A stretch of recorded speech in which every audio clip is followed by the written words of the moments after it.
요즘 유튜브를 보면 온라인 부업에 대한 콘텐츠가 쏟아지고 있어요. 하지만 너무도 쉽게 그리고 빠르게 돈을 벌 수 있다고 강조하는 것만 같아서 우려가 되기도 합니다. 도전은 누구나 시작하지만 아무나 성공하는 것은 아니니까요. 성공에는 반드시 노력과 시행착오 그리고 시간이 필요하겠죠. 그런데 이런 현상이 우리나라만 있는 게 아니라 미국에서도 동일하게 많이 나타나고 있어요. 수많은 온라인 비즈니스 모델 그리고 부업을 부추기는 영상이 유튜브를 잠식하고 있습니다. 이런 허상을 쫓아다니면서 시간을 좀 쏟기보다는 성공에 필요한 기술을 쌓는 것을 추천해 드립니다. 제가 맨 처음 사업하기 전으로 돌아가서 빌드업을 새로 한다면 저는 이 4가지를 꼭 따를 겁니다.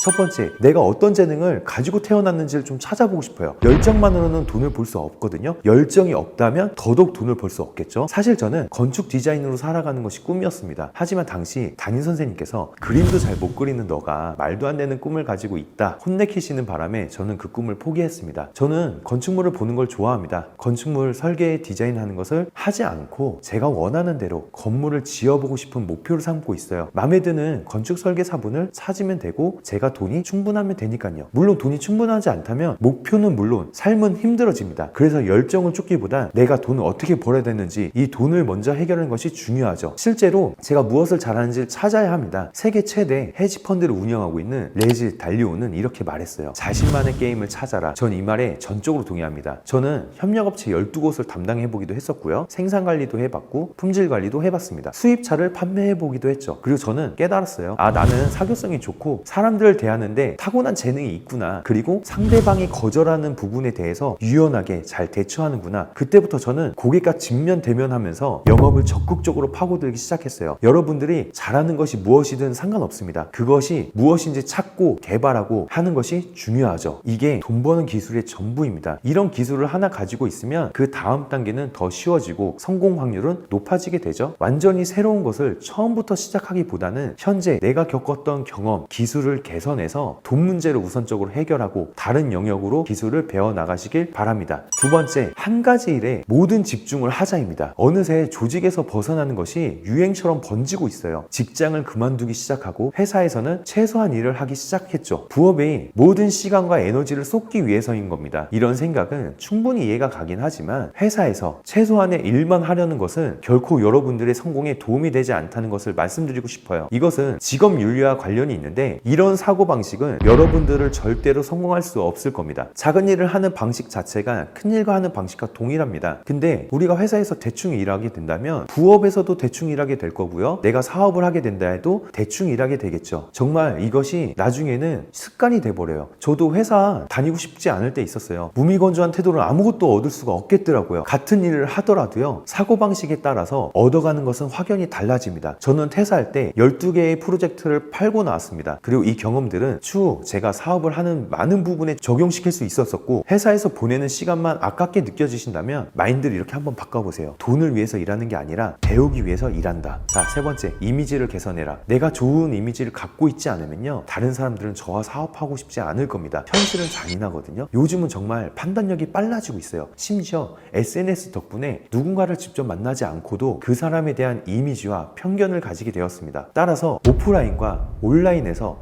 자신을 어떻게 표현하는가 이것이 매우 중요해지고 있습니다. 여러분들이 좋아하는 인플루언서들을 한번 생각해 보세요. 그들은 모두 자신을 돋보이게 하는 개성, 컨셉, 컨텐츠들을 갖고 있어요. 특징이 있어요. 여러분들만의 강점을 파악하고 계셔야 돼요. 그리고 새로운 사람을 만났을 때 그 강점을 토대로 상대방에게 깊은 인상을 심어줄 방법을 찾아보셔야 됩니다. 세상에 여러분들을 어필할 수 있는 무언가를 만드셔야 돼요. 그리고 그거에 대한 증거가 있다면 훨씬 더 도움이 되실 겁니다. 모든 것을 잘할 필요는 없어요. 한 가지만으로도 요즘 시대에서는 소셜미디어가 있기 때문에 눈에 띄는 것이 훨씬 쉬워졌습니다. 자, 네 번째, 개선점을 파악하고 기록하자. 제가 경영 컨설팅 업무를 하면서 느낀 점인데 많은 사람들이 사업을 시작하는 이유가 같이 일했던 동료, 상사, 대표들이 너무 답답하다라고 이야기하시는 분들이 은근히 많았어요. 하지만 문제가 있는 것은 회사 동료뿐만이 아닙니다. 비즈니스에도 많은 문제가 있을 거예요. 지금 여러분들이 다니고 있는 회사에 문제가 있다면 그 모든 문제를 다 적어보세요. 그리고 개선점을 파악해 보시기 보시기 바랍니다. 저는 제가 일했던 회사에서 프로젝트 12개 팔고 나왔다 했죠. 이게 모두 회사의 문제점을 보완하는 프로젝트였어요. 우리 회사뿐만 아니라 거래처, 협력사 이런 등의 문제점과 효율에 대한 부분을 개선하는 점들이었어요. 수익이 보장되지 않는 상황에서 위험을 감수하고 사업을 시작하는 것은 매우 위험한 행동입니다. 많은 시간과 돈을 투자하기 때문이에요. 그렇기 때문에 부업을 시작하는 것이 정말 중요하죠. 현재 정말 많은 사람들이 비즈니스를 시작하지만 차별화할 수 있는 기술이 전혀 없는 상태에서 비즈니스를 시작하고 있어요. 실패하거나 낙담하죠. 그래놓고 아무나 사업하는 거 아니다. 사업으로 성공한 사람들은 단순히 운이 좋았어. 이렇게 이야기를 합니다. 성공한 그들은 비즈니스를 통해서 수많은 사람들에게 가치를 제공했고 그래서 성공할 수 있었어요. 강점을 살려서 자신의 가치를 확장해 보시기 바랍니다. 그리고 어떻게 하면 더 큰 규모로 더 많은 사람들에게 다가갈 수 있을지. 경영의 측면에서는 비즈니스는 결국 이익이고 이는 곧 매출이니까요. 저는 대표님들이 사업으로 성공하시길 바라며 항상 응원하도록 하겠습니다.